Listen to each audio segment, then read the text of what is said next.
अपने तमाम दोस्तों को, अहबाबों को आदाब अर्ज़ करता हूँ। मेरे अजीज़ साथियों, जैसा कि आप तमाम को मालूम है कि इस वक्त एक बार फिर चुनावी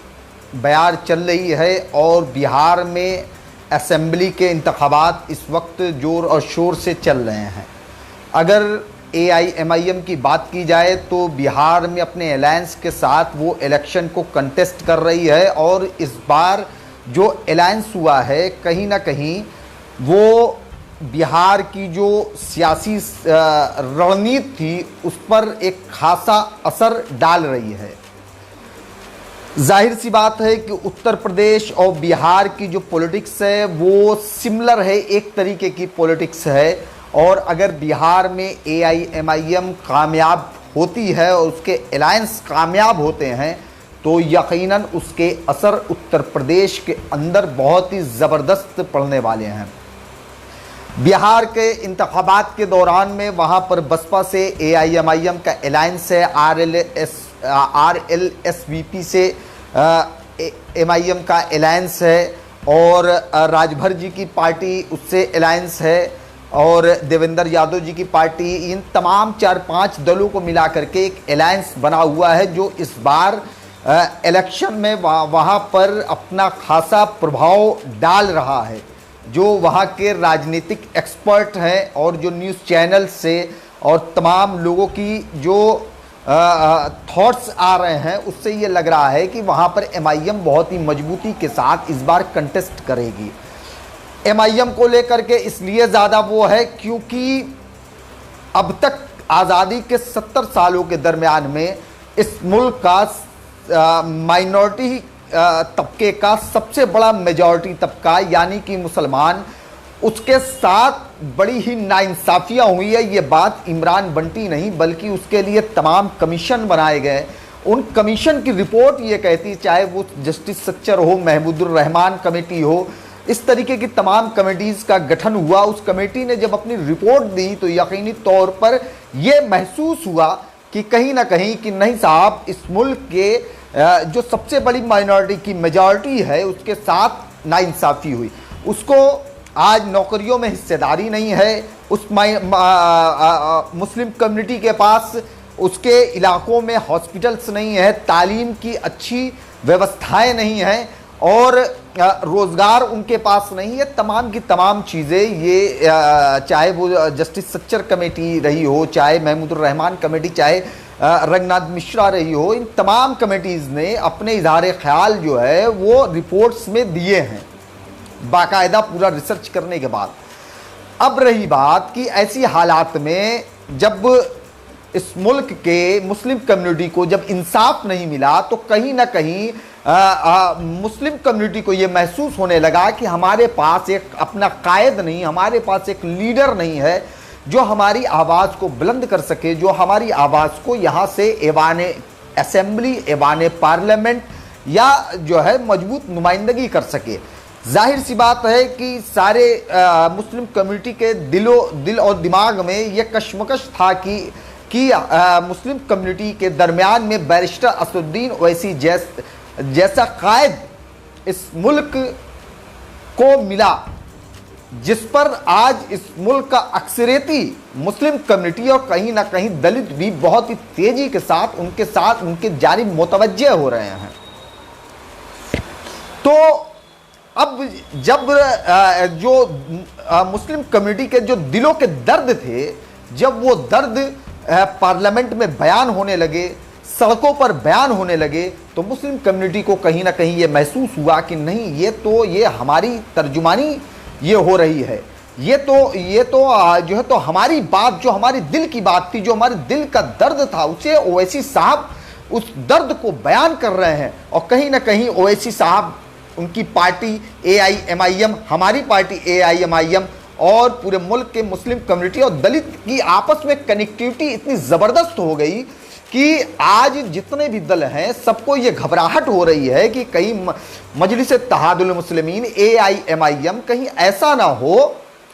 कि मुस्लिम वोटों पर कब्जा करे, दलित वोटों में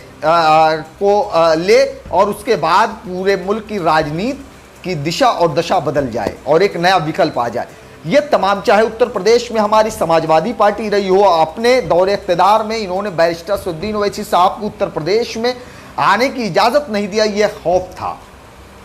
चाहे बिहार में जो है तो आरजेडी हो, इन तमाम जितनी भी नाम निहाद सेकुलर जमातें हैं, सबके दिलों में यह खौफ था, क्योंकि चाहे कांग्रेस की शक्ल में, चाहे समाजवादी की शक्ल में, चाहे वो एनसीपी की शक्ल में, चाहे आरजेडी की शक्ल में, तमाम मुख्तलिफ पार्टियां थी, इनको यह खौफ था। इन्होंने हमेशा मुस्लिम वोटों को अपने बाप की जागीर समझा और उस पर अपना अधिकार समझा, मगर कभी मुस्लिम कम्युनिटी के लिए कुछ किया नहीं। तो ऐसी हालात में ओवैसी साहब का आना बहुत मुसलमानों के लिए एक बहुत ही बड़ा एक काम हुआ, और यही खौफ तमाम दीगर पार्टियों के अंदर है। तो ये सूरत हाल बिहार असेंबली इलेक्शन की थी कि आज सबकी नज़र ओवैसी साहब के ऊपर है कि ओवैसी साहब का कारनामा बिहार में क्या होता है। अब रही बात बिहार की, तो बिहार में 2015 में जब एमआईएम ने पहली बार इलेक्शन लड़ा तो सिर्फ 6 सीटों पर 85,000 समथिंग वोट उसे हासिल हुए। 85,000 वोट का इतना असर रहा कुछ सीटों पर, तो किशनगंज वगैरह की सीटों पर बहुत ही अच्छे एफर्ट पार्टी ने दिए। और उसके बाद जब 2019 का उपचुनाव हुआ, उस उपचुनाव में वहां पर एमआईएम ने उस उपचुनाव की सीट को अपने खाते में ले लिया, उस सीट को जीत लिया। वही जीत कहीं ना कहीं खौफ बर्पा कर गई तमाम के तमाम नाम निहाद सेकुलर जमातों के जहन में। अब वो ताकत बन गई है इस वक्त तमाम लोगों से कनेक्ट होकर के, अलायंस होकर के इस वक्त इलेक्शन को लड़ा जा रहा है, और इसका प्रभाव उत्तर प्रदेश की जानिब भी आ रहा है। जिस दिन अलायंस होता है बिहार में तमाम पार्टियों के साथ में, उस दिन उत्तर प्रदेश की राजनीति में एक खौफ दिखाई दिया, जो कि कांग्रेस पार्टी के वर्कर, समाजवादी पार्टी के वर्करों में एकदम साफ दिखाई देने लगा कि बड़े बड़े लीडरों ने उस गठबंधन पर अपने कटाक्ष दिए और उस गठबंधन के बारे में अपने तबादले ख्याल से नवाजा। तो इसका कहीं ना कहीं ये मालूम होता है कि बिहार चुनाव का असर उत्तर प्रदेश के अंदर पड़ने वाला है।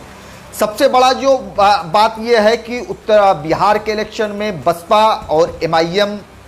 के साथ गठबंधन है, और लोगों को ये महसूस हो रहा है कि कहीं वही गठबंधन उत्तर प्रदेश की जानिब अगर 2022 में आ गया तो उत्तर प्रदेश के अंदर सबसे मजबूत विकल्प के तौर पर काम करेगा।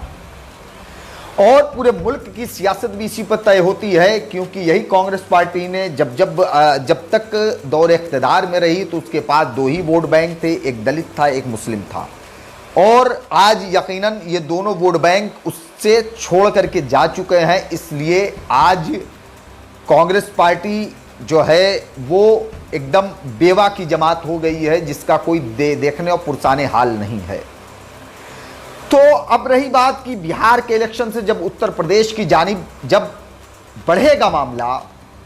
तो जाहिर सी बात है कि यहाँ पर भी तमाम दलों को नींद नहीं आएंगी। उत्तर प्रदेश के बुलंदशहर में इस वक्त उपचुनाव है। इस उपचुनाव से एमआईएम को बड़ी उम्मीदें हैं।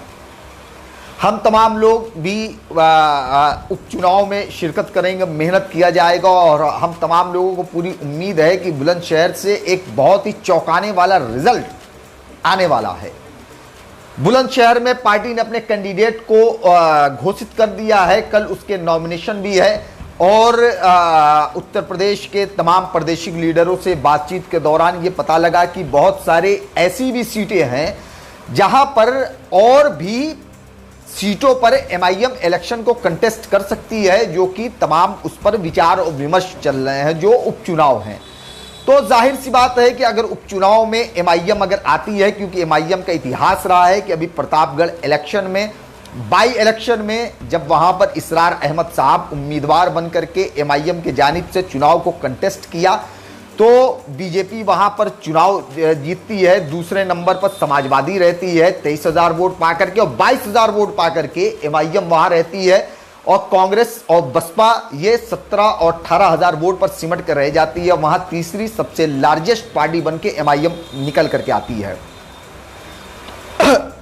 तो बुलंदशहर से भी यही उम्मीद की जाती है कि बुलंदशहर में इंशाअल्लाह ताला एमआईएम का कैंडिडेट वहां से विन होगा, और इंशाअल्लाह ताला बुलंदशहर से एक विधायक बन करके असेंबली हाउस में वो तर्जुमानी करेगा। अब रही बात कि मुख्तलिफ जो और भी सारी सीटें हैं उस पर विचार विमर्श चल रहा है, एज आ प्रादेशिक लीडरों के राय मशवरे चल रहे हैं, सारी चीज़ें चल रहे हैं। उसमें भी कैंडिडेट में भी पॉसिबल कि आगे और बढ़ाए जाएंगे और मजबूती से कंटेस्ट किया जाएगा इलेक्शन को। उसी फहरिस्त में हमारे जौनपुर की भी एक सीट है जहां पर साबिक कैबिनेट मिनिस्टर पारसनाथ यादव जी का, जिनका निधन हो गया था, इस वक्त समाजवादी पार्टी से उनके साहबजादे लकी यादव साहब का टिकट फाइनल हुआ है। और बीजेपी के भी कैंडिडेट का बहुत क्लियर नहीं है और कांग्रेस का भी अभी क्लियर नहीं है। सुनने में आ रहा है कि धनंजय सिंह जी यहाँ से इलेक्शन को कंटेस्ट निर्दल कर सकते हैं। मगर अब रही बात कि यहाँ पर जो तमाम की तमाम पार्टियां हैं, हम लोग भी यहाँ उन तमाम क्षेत्रों में मेहनत किया गया है, चाहे वो तमाम के तमाम